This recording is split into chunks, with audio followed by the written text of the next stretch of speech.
Benjamin Holt was born in 1849 in Concord, New Hampshire, the son of a timber merchant who had moved west during the expansion era.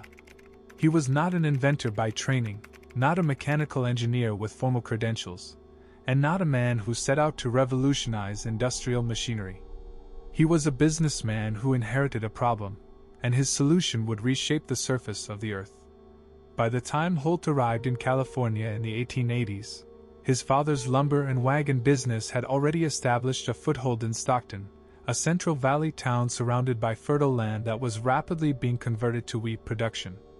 Benjamin Holt took control of the company alongside his brothers, and they shifted focus toward manufacturing the machines farmers needed. The business became the Stockton Wheel Company, producing wooden wheels for wagons and harvesting equipment. It was profitable but unremarkable work, supplying components to an agricultural economy that was expanding faster than its infrastructure could support. The problem Holt encountered was not mechanical failure but environmental constraint. The wheat fields of California's interior valleys sat on soil that became impossibly soft after irrigation or winter rains. Steam-powered traction engines, the dominant farm machinery of the era, weighed several tons and sank into this soil under their own weight. The engines used steel wheels with cleats for traction, but in soft ground these wheels simply dug themselves into holes, immobilizing machines that cost thousands of dollars. Farmers were forced to wait for the ground to dry, shortening the planting and harvest seasons. Some attempted to widen the wheels or add extensions, but these modifications only distributed weight across a slightly larger surface, and the fundamental problem remained. Holt's company began experimenting with solutions in the mid-1890s. The first approach was straightforward.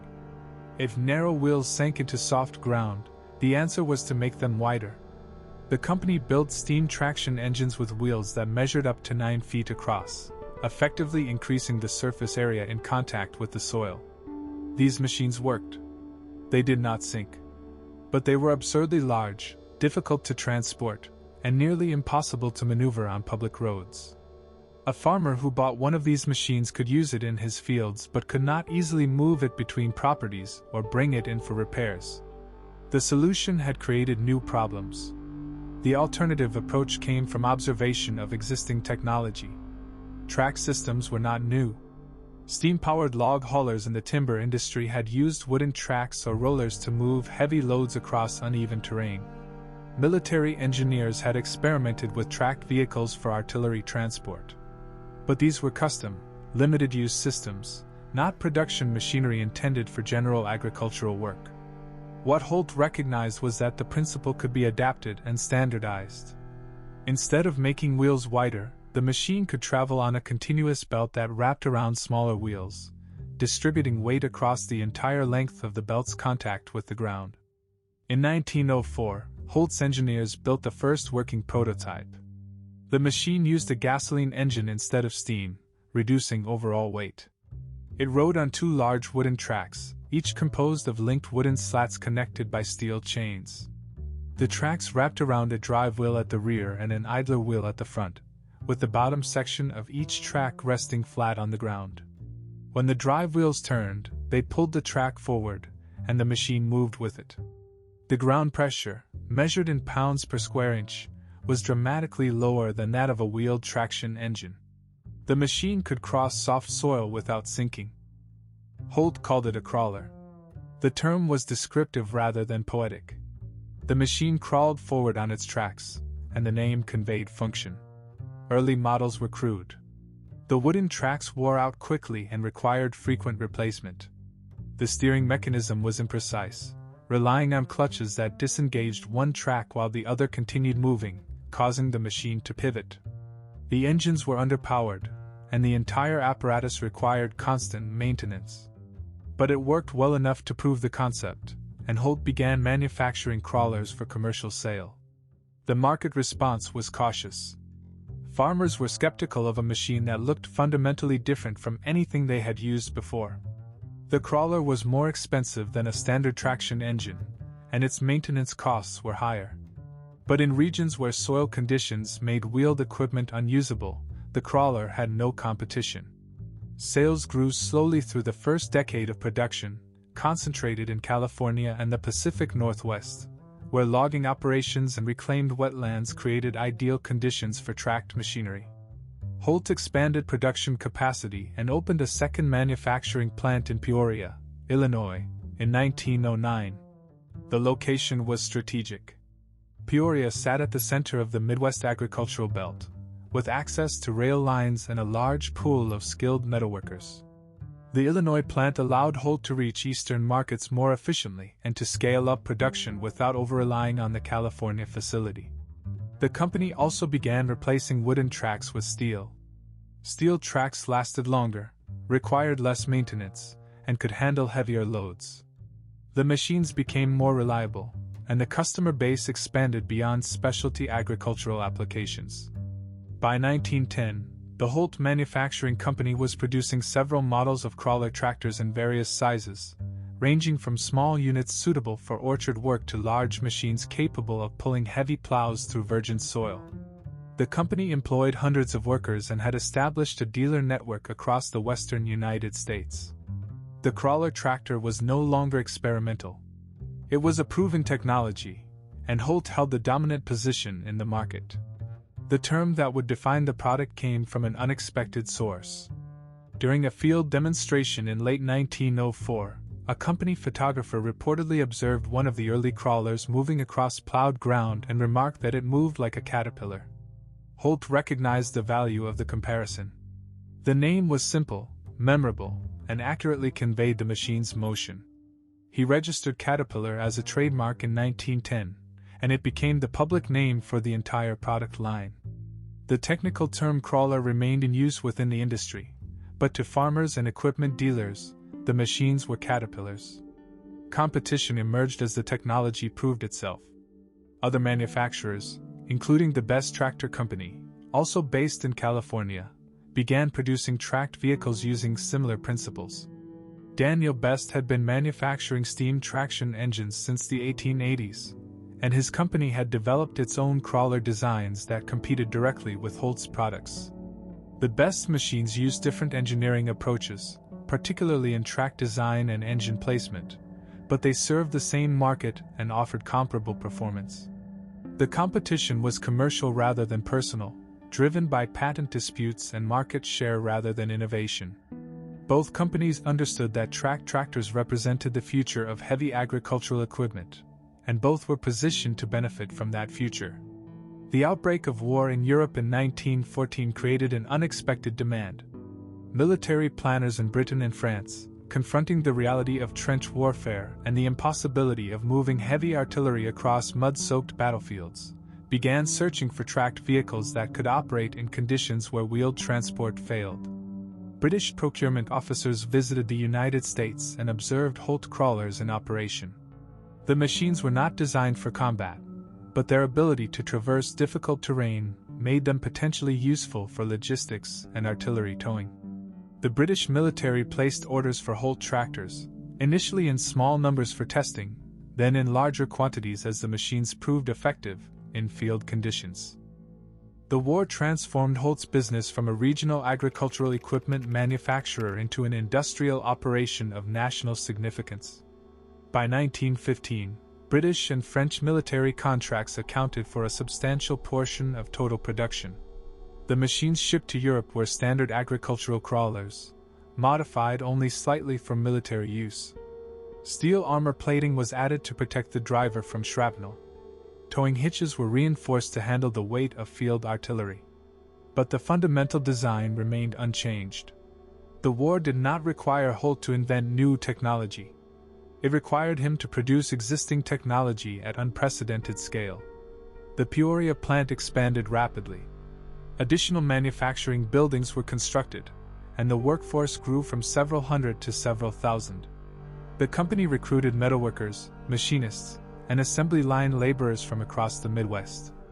Production shifted to a continuous schedule, with machines rolling off assembly lines day and night.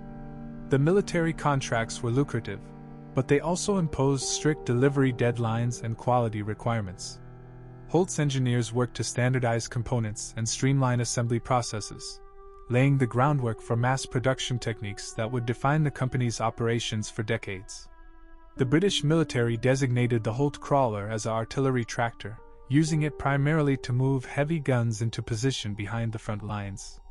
The machines performed well in this role, pulling loads through mud that immobilized horse-drawn transport and wheeled vehicles. French forces adopted the tractors for similar purposes, and by 1916, Holt crawlers were operating across the Western Front. The visibility of these machines in a global conflict established Caterpillar as a recognized brand beyond agricultural circles. Photographs and newsreel footage of tracked vehicles moving through devastated landscapes reached audiences worldwide, associating the technology with industrial power and mechanical reliability. The United States entered the war in 1917, and American military demand added to existing Allied orders. The War Department placed contracts for Holt tractors to support the American Expeditionary Forces in France. Production volumes reached levels that would have been unimaginable 5 years earlier. The Stockton and Peoria plants operated at maximum capacity, and Holt struggled to source sufficient raw materials to meet demand. Steel shortages, labor strikes, and transportation bottlenecks created persistent production delays, but the company maintained output throughout the war, delivering thousands of machines to military customers. The war also accelerated development of a technology that would become militarily significant but remained outside Holt's direct control. British engineers, observing Holt crawlers in 1915, recognized that the tracked chassis could serve as the basis for an armored fighting vehicle. The British military initiated a secret development program to build a tracked, armored vehicle capable of crossing trenches and breaking through enemy defenses. The project used track systems similar to those on Holt tractors, but the vehicles were purpose-built for combat, with armor, weapons, and military-specific engineering. These vehicles, designated as tanks, first saw combat in 1916. Holt received no direct compensation for the tank program and held no patents that covered military applications, but the connection between Caterpillar crawlers and tank development became part of the company's public image, accurately or not. Benjamin Holt did not live to see the war's end. He died in 1920, 2 years after the armistice, leaving the company under the control of his management team. The post-war period brought immediate challenges. Military contracts ceased abruptly, cutting revenue by more than half within months. The company had expanded production capacity based on wartime demand, and now faced excess manufacturing space, surplus inventory, and a workforce far larger than peacetime markets required. Thousands of workers were laid off. The Stockton plant reduced operations, and the Peoria facility cut production to a fraction of wartime levels. The agricultural market, which had sustained the company before the war, was in turmoil. American farmers had expanded production dramatically during the war to meet domestic and Allied food demands, purchasing equipment on credit with the expectation that high crop prices would continue. When agricultural prices collapsed in 1920, farmers defaulted on loans and stopped buying machinery. Dealers across the country reported unsold inventory accumulating in their warehouses. Holt Manufacturing faced financial strain, caught between falling revenues and fixed costs that could not be reduced quickly enough. Consolidation became necessary. The Best Tractor Company, Holt's primary competitor, faced identical problems. Both companies manufactured similar products for the same markets, and both were struggling with overcapacity and debt. Merger discussions began in 1924, driven by financial necessity rather than strategic ambition. The two companies combined operations in 1925, forming the Caterpillar Tractor Company. The merger eliminated redundant facilities, consolidated dealer networks, and allowed the new company to reduce costs by standardizing product lines. The Caterpillar name, already dominant in the market, was retained for all products. The Best name disappeared. The merged company established headquarters in Peoria, recognizing the Illinois plant's superior access to national markets and transportation networks. The Stockton facility remained operational but became a secondary production site. Caterpillar emerged from the merger as the largest manufacturer of track tractors in the United States, holding an estimated 70% market share. The company's competitive advantage was not technological innovation but scale. Caterpillar could produce machines more cheaply than smaller competitors, could maintain a larger dealer network, and could offer parts and service support that independent manufacturers could not match. The late 1920s brought recovery. Agricultural prices stabilized, and demand for farm equipment resumed. But the market that drove Caterpillar's growth in this period was not agriculture. It was construction. The United States was in the midst of a road-building boom, funded by federal and state highway programs. Contractors needed equipment to clear land, move earth, and grade roadbeds. Track tractors were ideal for this work, offering the traction and power necessary to operate in rough terrain. Caterpillar adapted its agricultural crawlers for construction use, adding bulldozer blades, scrapers, and other attachments that allowed the machines to perform excavation and grading tasks. The company did not invent the bulldozer blade. Independent equipment operators had been mounting crude blades on crawler tractors since the early 1920s, using them to push soil and debris. But Caterpillar recognized the commercial potential and began manufacturing purpose-built blades designed to fit its crawlers. The combination of a track tractor and a hydraulically controlled blade became the standard configuration for earth-moving equipment. Caterpillar's dealer network sold these machines to road construction contractors, and sales grew rapidly. By 1929, construction equipment accounted for a significant portion of company revenue, rivaling agricultural sales. The company also expanded its product line beyond crawlers. Wheeled tractors remained popular for general farm work, particularly on dry, stable ground where the advantages of tracks were less important. Caterpillar introduced wheeled models to compete with established tractor manufacturers like International Harvester and John Deere. These machines used gasoline engines and conventional drivetrains, lacking the technical distinctiveness of crawlers, but they filled a gap in the product lineup and allowed Caterpillar to compete across the full range of agricultural equipment. The stock market crash of 1929 and the subsequent economic collapse halted this growth. Construction projects were canceled or delayed as government budgets contracted. Farmers, already struggling with low crop prices, faced falling incomes and widespread bankruptcy. Equipment sales plummeted. Caterpillar's revenue dropped by more than 60% between 1929 and 1932. The company imposed wage cuts, reduced production schedules, and laid off thousands of workers. The Peoria plant operated intermittently, producing machines only when orders justified the cost of starting production lines. Survival required aggressive cost management. Caterpillar reduced its product line, discontinuing models that generated insufficient sales volume. The company renegotiated supplier contracts, demanding lower prices for steel, engines, and components. Dealers were pressured to maintain inventory and honor warranty obligations despite their own financial difficulties.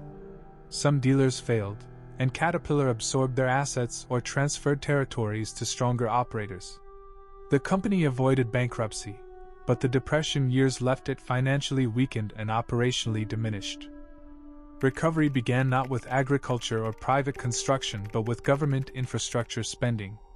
The Roosevelt administration, confronting mass unemployment and economic stagnation, initiated a series of public works programs designed to put people back to work while building roads, dams, and other large-scale projects. The Civilian Conservation Corps, the Works Progress Administration, and the Public Works Administration collectively represented the largest peacetime mobilization of construction activity in American history. These programs required earth-moving equipment on a scale that exceeded anything the private sector had previously demanded. Caterpillar was positioned to benefit from this demand. The company's dealer network, though damaged by the Depression, remained the most extensive in the industry. Its manufacturing capacity, though underutilized, could be expanded quickly once orders arrived. And its product line, centered on heavy crawlers capable of sustained operation in difficult conditions, matched the requirements of large infrastructure projects. Between 1933 and 1939, Caterpillar supplied thousands of machines to contractors working on federal projects. The Hoover Dam, completed in 1936, used Caterpillar equipment to excavate millions of cubic yards of rock and soil. The Tennessee Valley Authority, building a network of dams and hydroelectric facilities across the South, relied on Caterpillar crawlers to move earth and construct access roads. The company rebuilt its financial position during these years. Revenue increased steadily, though it did not return to pre-depression levels until the late 1930s. Caterpillar used this revenue to modernize manufacturing facilities, investing in new machine tools, improved assembly processes, and better quality control systems. The Peoria plant was reorganized around mass production principles, with components moving through sequential workstations and finished machines assembled from standardized parts. This approach reduced costs and improved consistency, allowing Caterpillar to compete on price while maintaining quality standards that exceeded most competitors. International expansion became a priority. Caterpillar had sold machines in foreign markets since the 1920s, but these sales had been handled through independent distributors with limited company oversight. In the mid-1930s, Caterpillar began establishing direct operations in key markets. The company opened a manufacturing plant in England in 1935, producing crawlers for the European market. This facility allowed Caterpillar to avoid tariffs, reduce shipping costs, and respond more quickly to customer needs. Similar operations followed in other regions, and by 1939, Caterpillar had a presence in more than 50 countries. The political situation in Europe, deteriorating throughout the 1930s, created military demand that foreshadowed another global conflict. Germany, rearming in violation of Versailles Treaty restrictions, purchased Caterpillar equipment through intermediaries for use in road construction and military fortifications. The Soviet Union, pursuing rapid industrialization under Stalin's five-year plans, bought Caterpillar crawlers for use in mining, timber harvesting, and infrastructure development. Britain and France, recognizing the inevitability of war with Germany, began rebuilding their militaries and placed orders for tractors and earth-moving equipment. Caterpillar accepted these orders without regard to political implications. The company was selling commercial equipment to foreign governments, and the transactions were legal and profitable. War began in Europe in September 1939, and the pattern from the previous conflict repeated. Britain and France needed tracked vehicles for military logistics, and Caterpillar's crawlers were the most reliable and widely available option. Orders increased immediately. The company expanded production at Peoria and Stockton, hired additional workers, and extended operating hours. By 1940, military contracts accounted for a substantial share of revenue, and the company was once again transitioning from a civilian manufacturer to a supplier of war material. The United States entered the war in December 1941, and Caterpillar's operations came under direct government control. The War Production Board allocated raw materials, set production quotas, and determined which products the company could manufacture. Civilian production ceased almost entirely. The company's entire output was directed toward military applications, either for American forces or for allied nations under Lend-Lease agreements. Caterpillar manufactured crawler tractors for the Army Corps of Engineers, which used them to build airfields, roads, and fortifications across the Pacific and European theaters. The Navy ordered specialized models for construction work at naval bases and amphibious landing sites.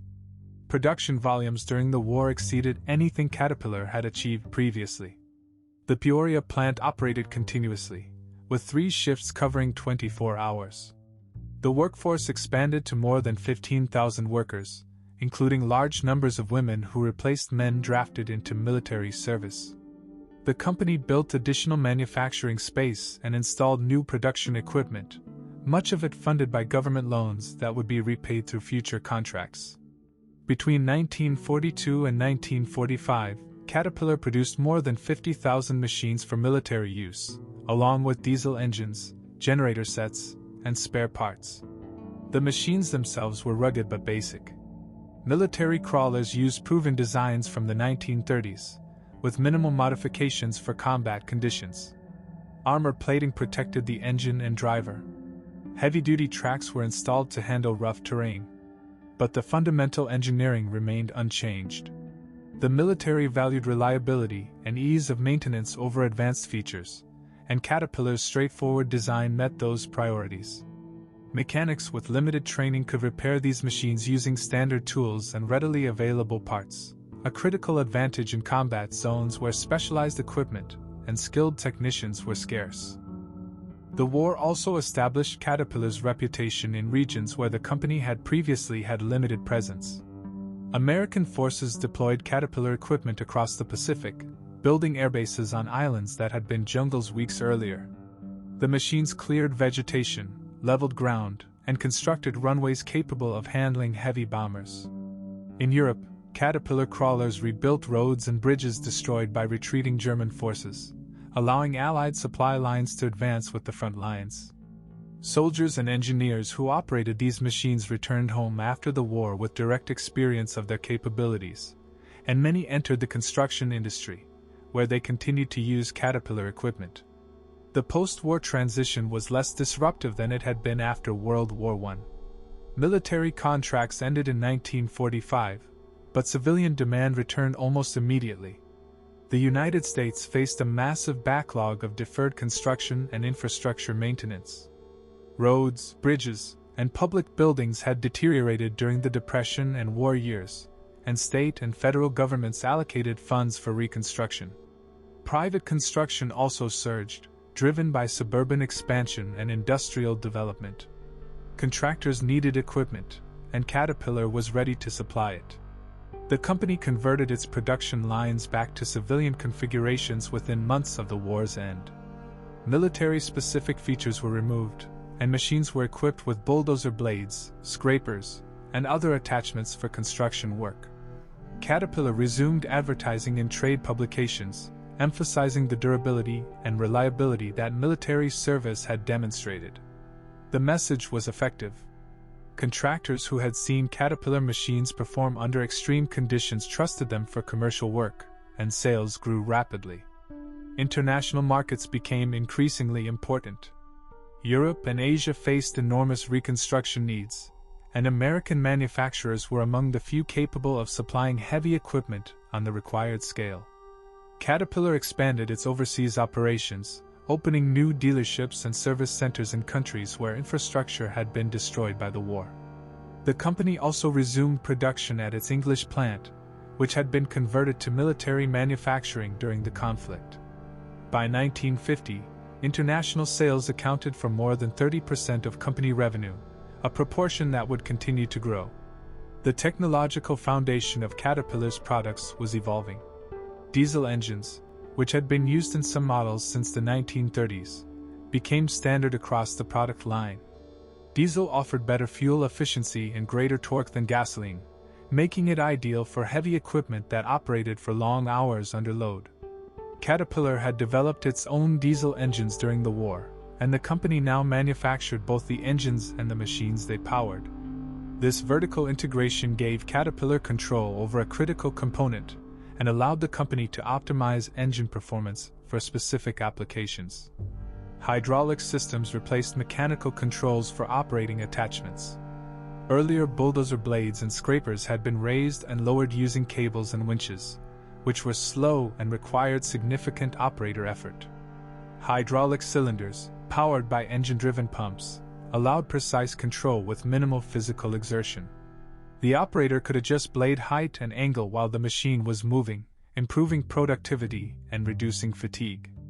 Caterpillar incorporated hydraulic controls into new models throughout the late 1940s, and by 1950, hydraulics were standard on most machines.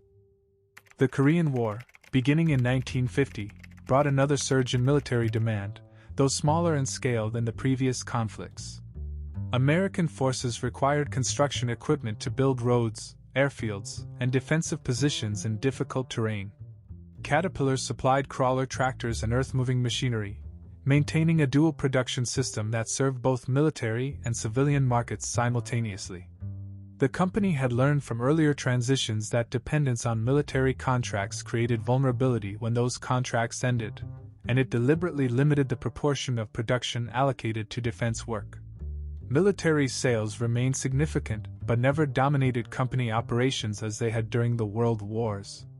The 1950s marked a fundamental shift in Caterpillar's business model.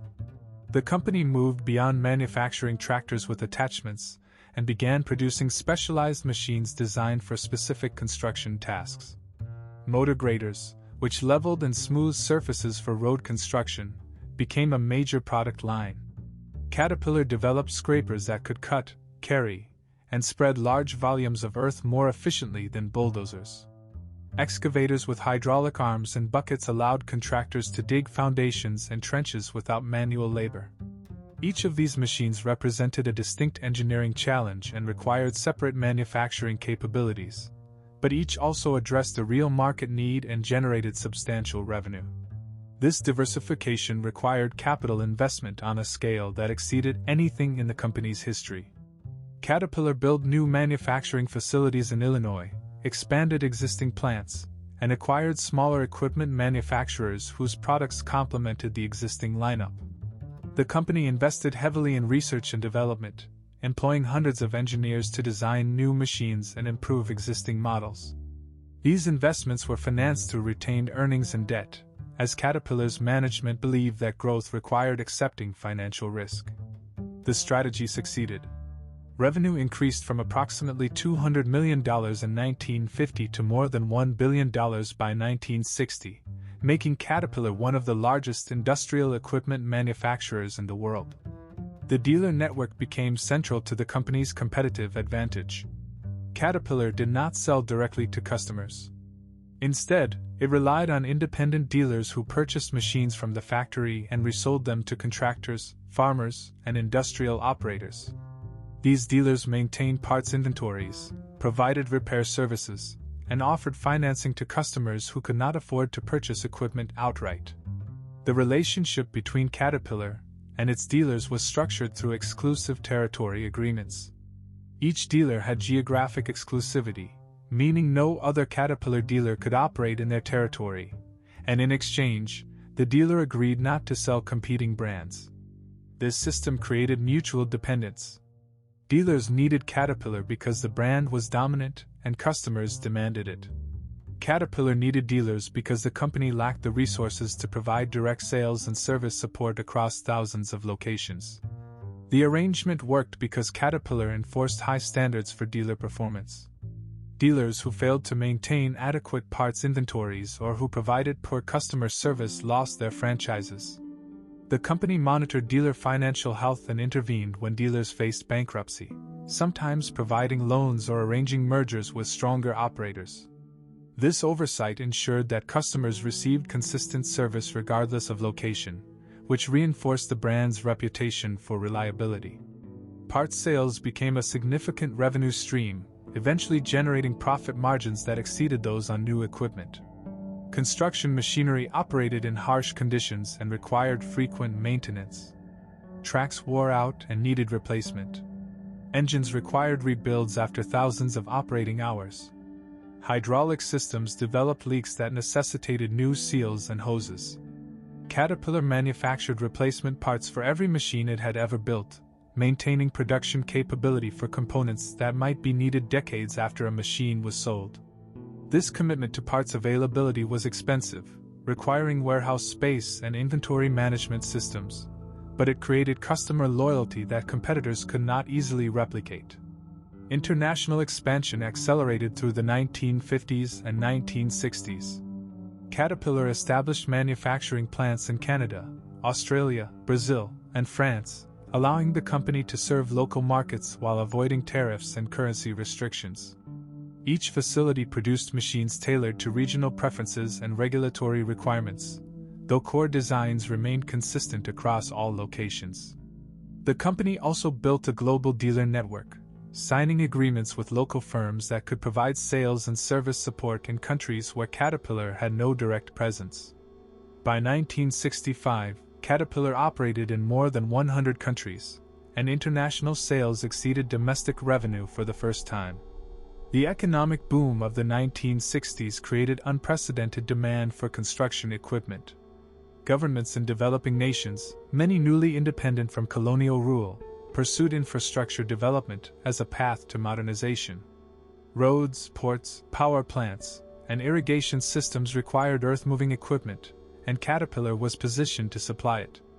American contractors, working on projects funded by foreign aid programs, specified Caterpillar machines because they knew parts and service would be available. Local contractors purchased Caterpillar equipment because they saw American firms using it successfully.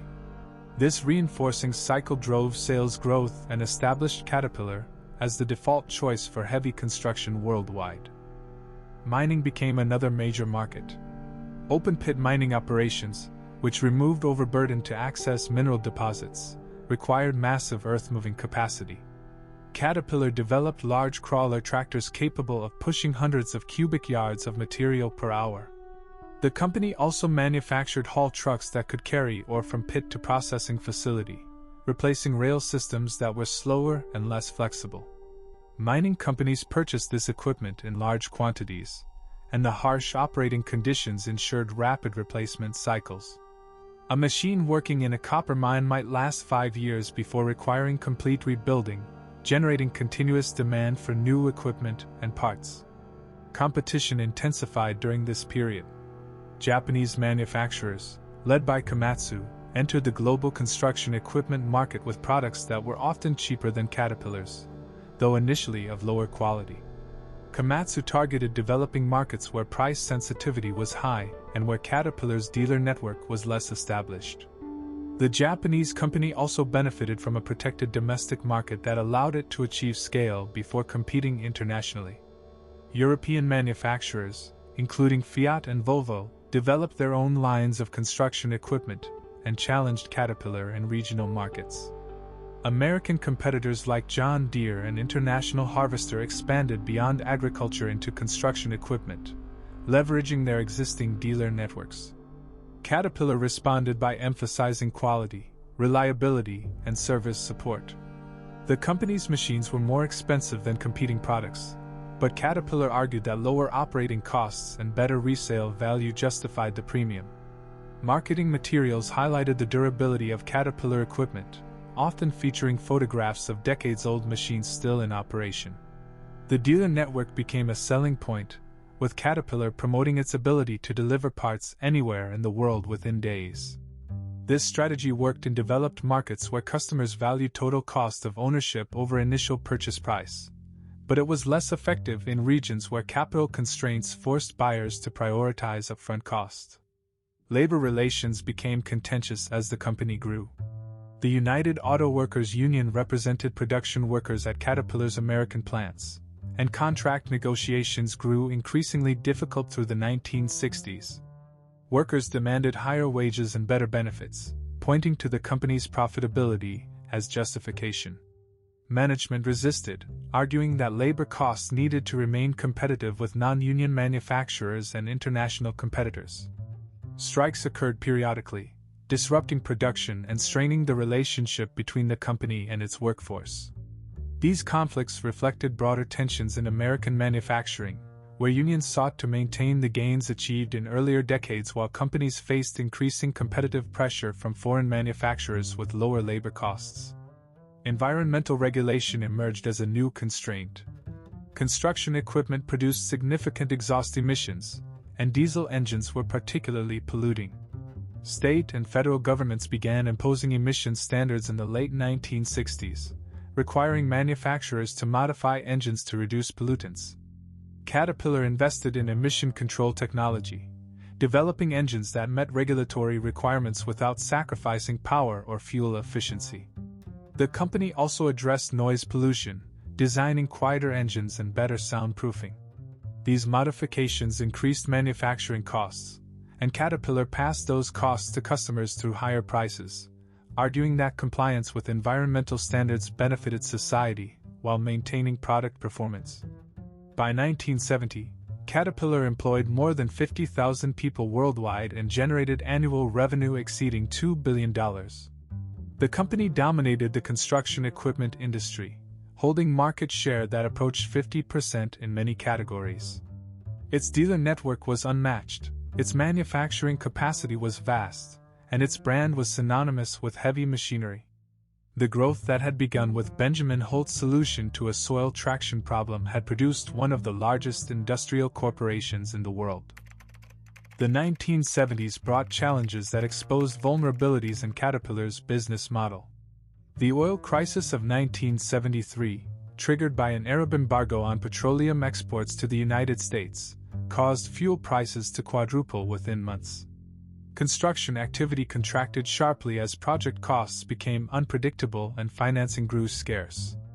Equipment sales declined, and contractors delayed purchases or sought smaller, more fuel-efficient machines. Caterpillar's product line, optimized for power and durability rather than fuel economy, suddenly appeared misaligned with market conditions. The company responded by developing more efficient engines and promoting operational practices that reduced fuel consumption, but these measures could not fully offset the impact of sustained high energy costs. Inflation compounded the difficulty. Raw material costs increased rapidly, driven by rising energy prices and global commodity speculation. Steel, the primary input for construction equipment, became significantly more expensive. Caterpillar raised prices to maintain margins, but customers resisted, and sales volumes suffered. The company's profitability declined even as revenue remained relatively stable, a sign that pricing power was weakening. Competitors, particularly Japanese manufacturers, gained ground by offering machines that were less expensive and increasingly comparable in quality to Caterpillar's products. Currency fluctuations created additional problems for international operations. The dollar weakened against major currencies in the mid-1970s, making American exports more expensive in foreign markets. Caterpillar's machines, already priced at a premium, became even less competitive abroad. The company's overseas manufacturing plants partially mitigated this issue by producing locally, but many components were still sourced from American facilities and shipped internationally, carrying currency risk. Exchange rate volatility made financial planning difficult and reduced the predictability of international earnings. The recession of 1980 through 1982 was severe. Construction markets collapsed as interest rates rose above 20%, making project financing prohibitively expensive. Infrastructure spending declined as government revenues fell. Mining companies curtailed operations in response to falling commodity prices. Caterpillar's sales dropped by more than 40% between 1980 and 1983, the steepest decline since the Great Depression. The company laid off thousands of workers, closed manufacturing facilities temporarily, and reduced production to levels not seen in decades. Dealers struggled with unsold inventory and declining service revenues, and some failed despite company support efforts. The competitive landscape shifted decisively during this period. Komatsu, benefiting from a strong yen and aggressive pricing, captured significant market share in developing countries and made inroads in North America and Europe. The Japanese company's machines had improved substantially in quality, narrowing the performance gap with Caterpillar while maintaining a cost advantage. Komatsu also developed a dealer network that, while smaller than Caterpillar's, provided adequate support in key markets. The company's explicit strategic goal, stated publicly, was to encircle Caterpillar and displace it as the industry leader. Caterpillar's response was defensive and reactive. The company cut costs aggressively, reducing employment, freezing wages, and delaying capital investments. Management focused on protecting market share in core segments rather than pursuing growth in new areas. The company also sought trade protection, lobbying the federal government to impose restrictions on Japanese equipment imports. These efforts achieved limited success. Some tariffs were implemented, but they did not fundamentally alter competitive dynamics, and Caterpillar's market position continued to erode. Labor relations deteriorated into open conflict.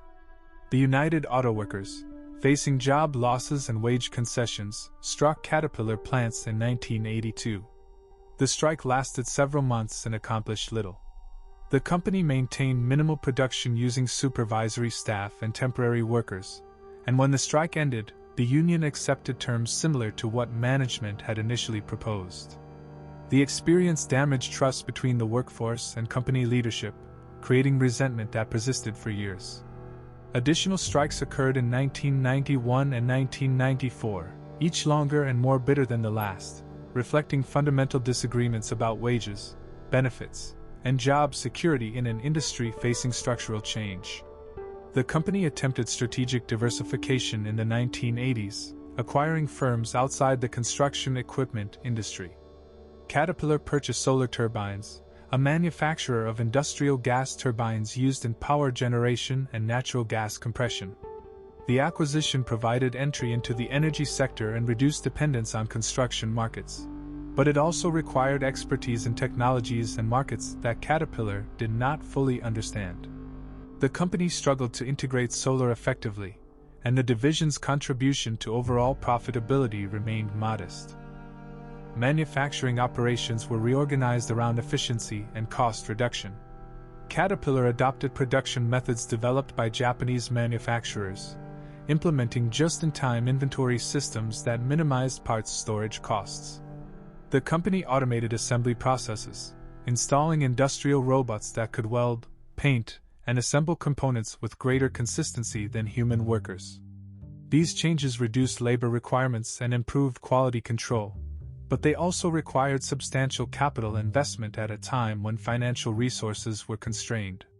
The transformation was gradual and incomplete, hampered by older facilities that were difficult to modernize and by workforce resistance to changes that eliminated jobs. Product development focused on incremental improvement rather than innovation. Caterpillar introduced new models throughout the 1980s and 1990s, but most were evolutionary updates of existing designs. Engines became more fuel efficient and met stricter emission standards.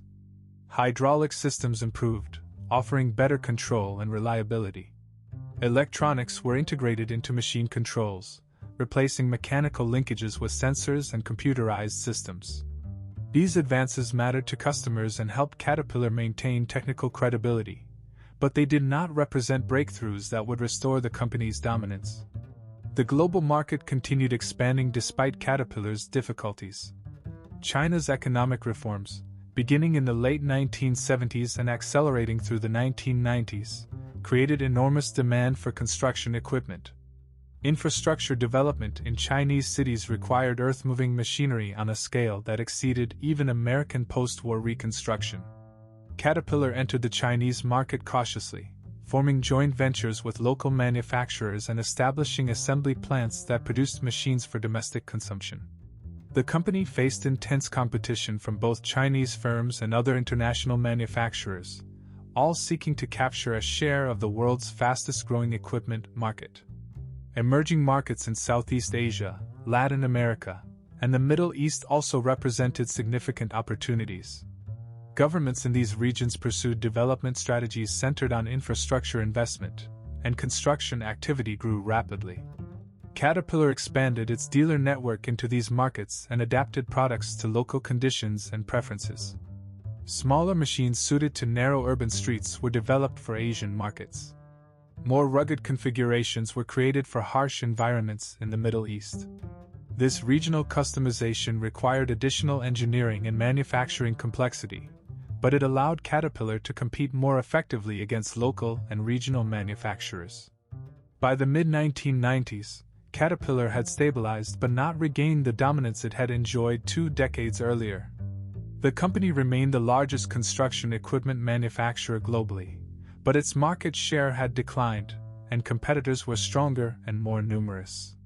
Revenue had recovered from the recession lows, exceeding $15 billion annually, but profit margins were compressed by competitive pricing pressure. The dealer network remained a competitive advantage, though it too faced challenges from independent service providers and equipment rental companies that reduced customer dependence on authorized dealers. The company's leadership recognized that the industry had fundamentally changed.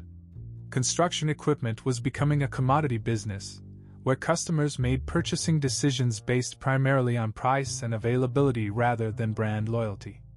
The premium that Caterpillar could command for its products was shrinking, and the cost structure built during decades of market dominance was unsustainable.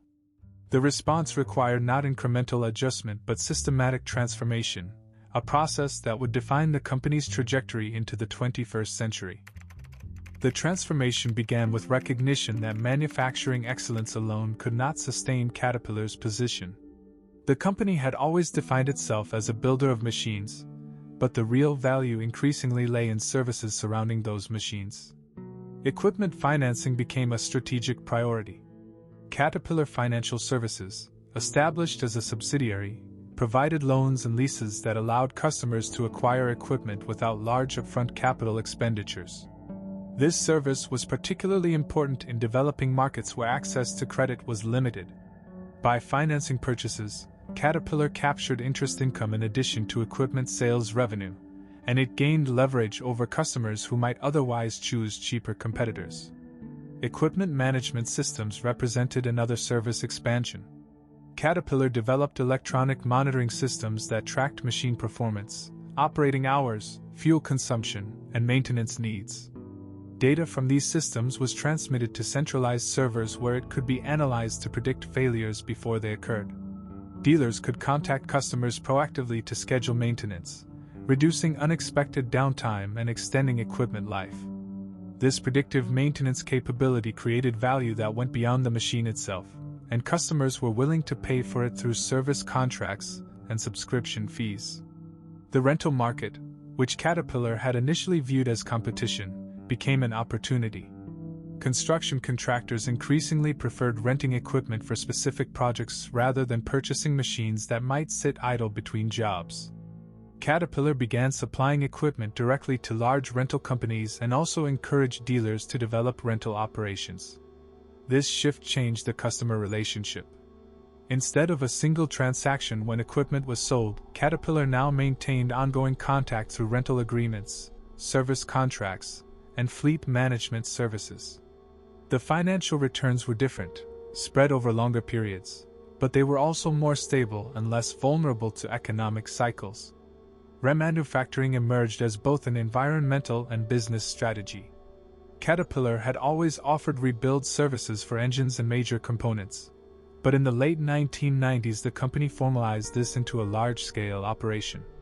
Used components were collected from dealers, disassembled, cleaned, and rebuilt to original specifications.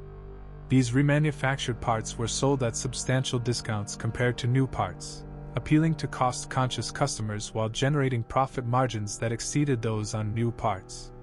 The process also addressed environmental concerns by extending the useful life of materials and reducing waste, aligning with regulatory trends and customer preferences. Technology integration accelerated through the 2000s. GPS systems were installed on machines, allowing operators and fleet managers to track equipment location and utilization in real time. Automated grade control systems used GPS data to position blades and buckets precisely according to digital terrain models, reducing the skill required for accurate grading and improving productivity. Some machines incorporated semi-autonomous features that could execute repetitive tasks with minimal operator input. These technologies appealed to contractors facing skilled labor shortages and increased Caterpillar's differentiation from competitors offering basic mechanical equipment. The global financial crisis of 2008 tested the resilience of these strategic changes. Construction markets collapsed worldwide as credit markets froze and infrastructure projects were cancelled. Caterpillar's revenue fell by nearly 40% between 2008 and 2009, and the company implemented another round of layoffs and production cuts. But the decline was less severe than in previous recessions, and recovery came more quickly.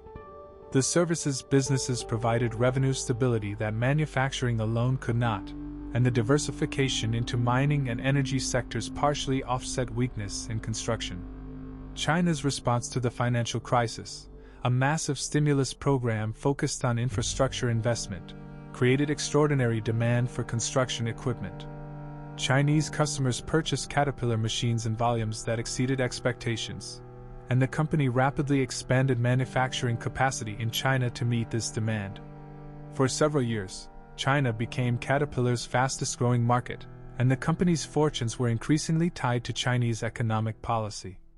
This dependence created vulnerability, as subsequent slowdowns in Chinese construction spending would demonstrate, but in the immediate post-crisis period it provided growth that compensated for weakness in developed markets.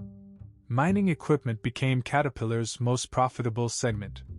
The company had developed increasingly large haul trucks and excavators designed specifically for mining operations, and commodity price booms in the 2000s drove mining companies to expand capacity aggressively. These massive machines, some capable of carrying loads exceeding 400 tons, generated enormous revenue per unit and required specialized service support that competitors struggled to provide. Mining customers valued reliability above all else, as equipment failures in remote locations could halt production entirely, and Caterpillar's reputation for durability justified premium pricing that had eroded in other segments. The acquisition of Bucyrus International in 2011 extended Caterpillar's position in mining. Bucyrus manufactured draglines and large electric shovels used in surface mining operations, products that complemented Caterpillar's existing lineup. The acquisition cost nearly $8 billion, the largest in company history, and it brought technical expertise and customer relationships in specialized mining applications. The timing proved problematic. Commodity prices peaked shortly after the acquisition and then declined, reducing mining equipment demand precisely when Caterpillar was integrating an expensive acquisition and servicing the debt used to finance it. Autonomous and electric technologies emerged as the next frontier. Mining companies, seeking to reduce labor costs and improve safety, showed interest in fully autonomous haul trucks that could operate without human drivers. Caterpillar developed autonomous systems and deployed them in several large mines, demonstrating that the technology could function reliably in controlled environments. Electric and hybrid powertrains offered potential fuel savings and reduced emissions, though battery technology remained inadequate for the sustained high-power demands of construction and mining equipment. The company invested in these technologies while acknowledging that widespread adoption would require years of development. Environmental and social pressures intensified. Emission standards tightened globally, requiring continuous engine redesign to meet regulatory requirements. Climate concerns prompted some customers to prioritize equipment with lower carbon footprints, though cost remained the dominant factor in most purchasing decisions. Labor practices in supply chains came under scrutiny, and Caterpillar faced criticism regarding working conditions at overseas suppliers. The company responded with sustainability reports and compliance programs, but these efforts reflected external pressure more than strategic initiative. The COVID pandemic in 2020 disrupted operations briefly but revealed the industry's resilience. Construction activity paused in some regions during lockdowns, but infrastructure spending by governments attempting to stimulate economies supported equipment demand. Supply chain disruptions affected production more than customer orders, as shortages of semiconductors and other components constrained manufacturing capacity. Caterpillar adapted by redesigning products to use available components, and by prioritizing production of higher-margin machines. By the 2020s, Caterpillar had evolved into a diversified industrial corporation generating annual revenue exceeding $50 billion. Construction equipment remained the core business, but mining, energy, and transportation segments contributed substantially. The company operated manufacturing facilities on every continent and served customers in nearly 200 countries. The dealer network, though facing pressure from direct sales models and digital platforms, remained central to the business model, providing the parts and service support that differentiated Caterpillar from competitors. The machines themselves had changed dramatically from the wooden tracked crawlers Benjamin Holt built in 1904, yet the fundamental purpose remained identical. Caterpillar equipment moved earth, extracted resources, and built infrastructure. The technology was sophisticated, the scale was global, and the business was complex, but the work being done was the same work that had driven the company's founding.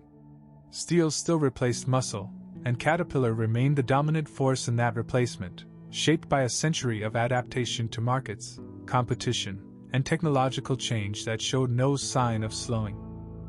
The yellow machines bearing the Caterpillar name continued to operate on construction sites and in mines across the world, their presence so ubiquitous that they have become nearly invisible infrastructure themselves. What began with one man's solution to tractors sinking in California soil had reshaped how humanity builds, mines, and moves the earth itself.